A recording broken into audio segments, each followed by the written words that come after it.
Since last I spoke to you from this pulpit, I have been and have returned from a journey that felt as if it was back in time, some 350 years ago. So go back with me, won't you, to the 17th century, to Holland, the Netherlands, specifically to the city of Amsterdam in its golden age, the roaring 1600s. Then in that canal-strewn city that sits precariously below sea level was, owing to its favorable location, its broad and liberal tendencies, and its role as a bustling international hub of culture and thought, Amsterdam was, in the 17th century, perhaps the greatest capital city in all the world up till that time. Amsterdam was then a high road for the transport of goods and currency from across the continent, as well as the Atlantic Ocean. Additionally, Amsterdam was the center of progressive philosophy and policy, all of which encouraged the proliferation of aesthetics and ideas as akin to currency. And that made this city the center of innovative art and activity. And so it was there, or more accurately, some 30 miles outside of Amsterdam in the then small city of Leiden, that in 1606, a child was born into a modest family of many children who was, from an early age, recognized as a prodigy. He was given an unusual name, Rembrandt, as if his family name, Harmenjoen van Rijn, wasn't difficult enough. Rembrandt van Rijn distinguished himself early from his siblings and his peers for his unusually vivid imagination and intelligence. Biographers describe him as a young man as extroverted and eager to explore the world around him. He was given a classical education and was exposed to culture and the luxuries that come with professional renown and high social station. And Rembrandt was known for a taste for both fashion and a bit of flamboyance. He was a bit of the bon vivant and enjoyed extravagant costumery.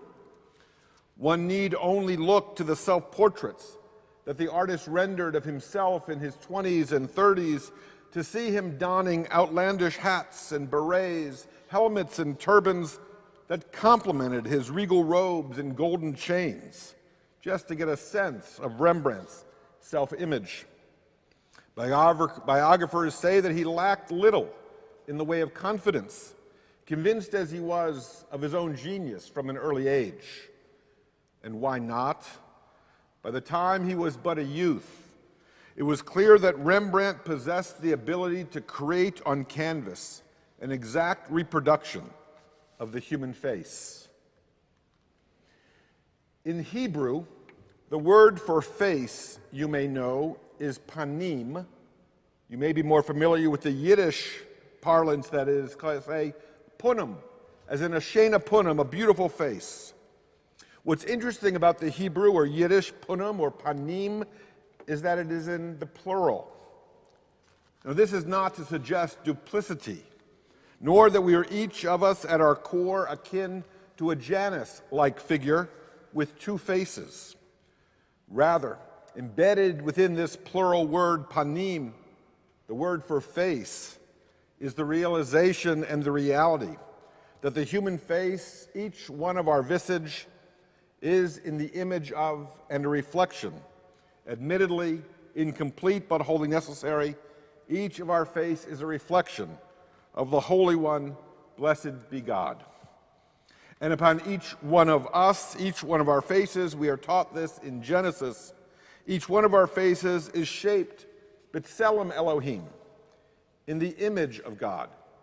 And our faces are capable of infinite expressions and mood. 20th century Jewish French philosopher Emmanuel Levinas writes of the meaningful world into which the face of the other has introduced me. And later in his philosophy, Levinas goes on to describe what he calls the commanding presence of the other, For it is, Levinas teaches, in our recognizing within each and every human face we encounter a reflection in the individuality of the experience, the universal face of God. And therein, face to face with the commanding presence of our fellow beings, we come to understand and ultimately to accept the responsibility we have to recognize in one another the same. For within our undeniable variety is our essential unity, and within our acknowledged unity shall we discover our promise. Okay, I promise to tell you something about Amsterdam and my own experiences there, or at least that's what some in the lay leadership of my own Rodef Shalom have asked of me, and fair enough. What can I teach you? Or even more significantly, what can we come to learn together that will benefit all of us here in Pittsburgh, given what transpired in Amsterdam some 350 years ago? And so I tell you that as I ambled across Amsterdam's many bridges and walked along the canals, dodging ever so many bicycles, I could only reflect upon the time in the mid-1600s when the young painter Rembrandt, so then full of promise, by now married and the father of children, took up residence in a proper home right in the middle of the section of town we now refer to as the Jewish Quarter. Now, Amsterdam's Jewish Quarter, it should be said, has never been a ghetto. Rather, it was always a section of the city freely chosen by Jews and many others as their home. The Jewish population in Amsterdam in the 1600s at its height numbered perhaps in the mid-400 families. And though small, the community was proud and prosperous. And in many ways, I suspect, it was not too very different from our own Squirrel Hill. That is, Rembrandt's neighborhood was heavily Jewish, but decidedly multi-ethnic. It was dotted with synagogues as well as Jewish merchants and tradesmen and professionals, and most significantly, Amsterdam was known across Europe as a place where Jews and Christians interacted convivially, shared in the rhythms of one another's lives, and enjoyed overlapping interests, cultural and economic both, as well as sharing a quality of open-minded intellectual exchange, albeit with the occasional excommunication. I refer, of course, to Rembrandt's neighbor Baruch Spinoza, who was exiled and excommunicated for heretical ideas, in his case, about a supernatural God. Spinoza, you see, denied the existence of such a supernatural deity, and so he was written out of the Jewish community by the leaders of the largest congregation in his day. And why? Because Spinoza claimed that God was not supernatural. That is, he claimed that God was not high up in the heavens beyond our reach, but rather, in Spinoza's words, God was to be found in, and indeed for Spinoza, God was synonymous with nature. And in the very same years, Rembrandt too was reworking his conception of the divine, and what Spinoza rendered in words, the artist accomplished with brushstrokes. Yet rather than looking for God in the same old familiar places, Rembrandt turned not to nature, as Spinoza suggested he do, but rather to his neighbors, effectively resurrecting the former image of God the Father by locating his contemporary conception of the divine in the everyday faces, in the commanding presence of his Jewish friends and their families. And for this, for reasons unknown to this day, mid-career Rembrandt cast aside centuries-old artistic conventions by basing his divine likeness and his religious portraiture upon the everyday, all too human and inexhaustibly accessible faces of the people among whom he lived. Recognizing as he did that his rendering of Jesus' face, the face of the Christian Lord, must necessarily reflect the experiences that are written into every furrow and dimple, every wrinkle and scar that graces the faces of one's most intimate neighbors. In the words of Christian theologian Henry Nouwen, Rembrandt's portrayal of the Father has such an irresistible power precisely because the most divine is captured in the most human. He continues, Rembrandt's genius Rembrandt's genius is in combining both the human and the divine, the fragile and the powerful, the divine realities of infinite compassion, unconditional love, and everlasting forgiveness in the most splendid accents of the flesh. No one knows what motivated the artist to make this shift, to see in the faces, the familiar faces of his neighbors, of those who are different from he. No one knows what compelled the artist to find the qualities of empathy and compassion, love and true understanding, which he identified in the God of his Bible and his prayer. No one knows what caused him to see these characteristics in his friends, but he did. And to this day, Rembrandt knew, and we recognize, he knew the full span and spectrum of human experience. He knew early successes, which were followed in the second half of his life by struggle and sadness and loss. Children died in infancy and in later years. He was widowed young, and he lost his status and his prestige. Ultimately, he had to file for public bankruptcy. But Rembrandt also knew, and he enjoyed significant, deep, and enduring friendships with the people who were closest to him, even as he knew something of life's trials and the betrayals, which I have learned are ultimately sustained in a lifetime. And it is from these disparate yet universal experiences that Rembrandt discovered and divined wisdom, hard-won, precious, and true. And therein we come to this truth: within the undeniable multiplicity and variety of life's infinite experiences lies our essential human unity. And within this, our shared humanity, shall we realize our divine promise. In the words of 19th century British novelist George Eliot, she writes, "There is power in the direct glance of a sincere and loving soul."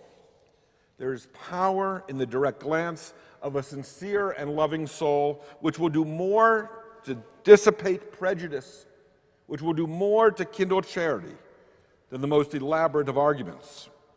Or in the words of contemporary rabbi and friend David Wolpe, to truly see another human being is the most effective of all philosophies.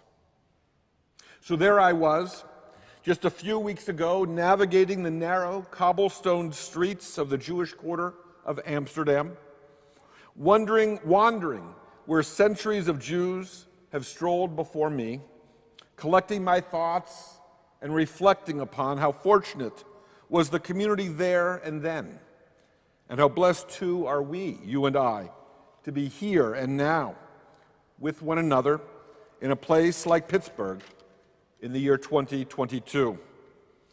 And how fortunate I feel to be associated with such an historic and visionary, self-reflective and ever-renewing congregation as is Calvary, at this time in religious history, at this time in our community's story, when, working together by virtue of our seeing in each other what Rembrandt back in the 17th century recognized, that each and every human being has been created in the image of God, and in the face of each of us is a reflection of our Creator and the world entire.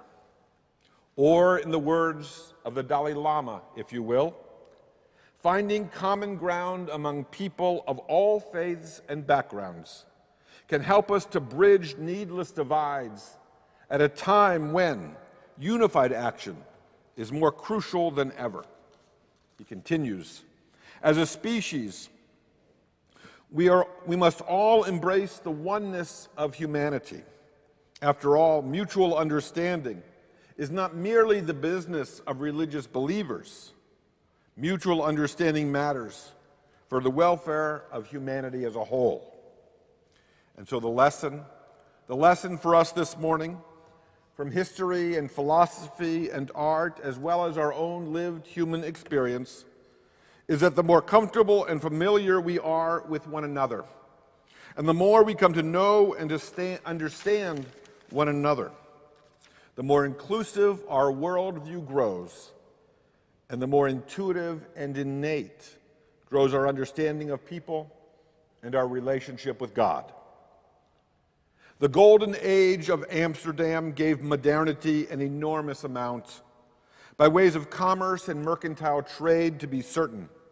But even more did the greatest minds of the 17th century Holland expand our horizons in the realm of philosophy and art and interfaith relations, such that to this day, as surely as we say that art imitates life, can we assert with confidence that our lives and our relationships are reflections, imitations, and revelations of our God. May each of us and our congregations respectively, and indeed our religious community entire, may each of us continue always to strive to see one another face to face, not over Zoom or behind masks or after labels have been assigned, but face to face with one another, that seeing each other panim el panim, we might begin to work and to walk hand in hand, such that we might yet together, as did Rembrandt von Rijn 350 years ago, make of this lowly world a dwelling place for the Most High.